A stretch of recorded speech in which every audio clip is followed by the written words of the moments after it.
E non ko mali ar bebe si si umari nga ide mama no fale mal fale umari. E nga vesi por sko nga ide ngi. Ai wa mau e fa finge de over ka malo. Ai fi alu ka malo ide uso ide uso fa finge de uso lon ko du.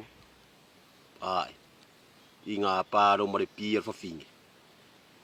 Fainga fa finge ka malo. Que se sawa e ko fa kilo uso ha.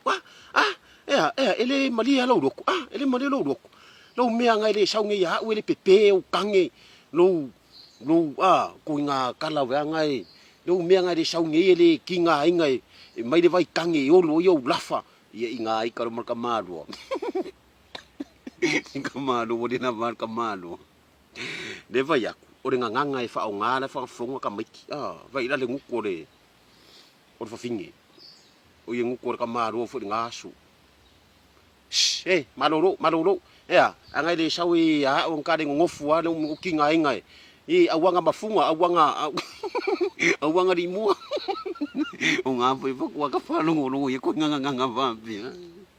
Deu me pau bracken pau kangia. O ngi na mo le mo fi ka ngoi pu se ka mai vilu. Ala ngo ke mu. Ar fo finge ngi. Angai le sawi ya u ele.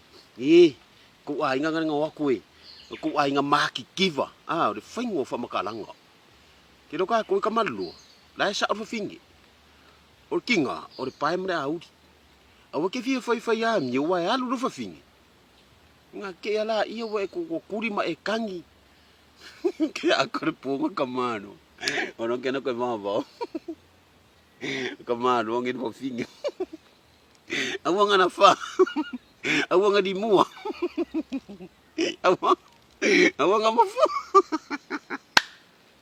nga ko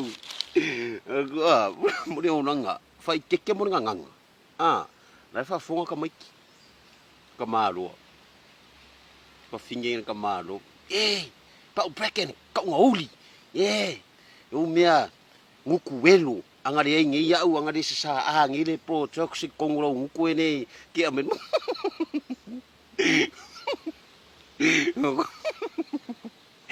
kio la nguku fele la nguku mafiki awanga mafunga kio se le olanga mere ku pungi sa mo ku amari o ngari ya bebesi ko por alma fanga i fi on mafunga ko la we desi le mafunga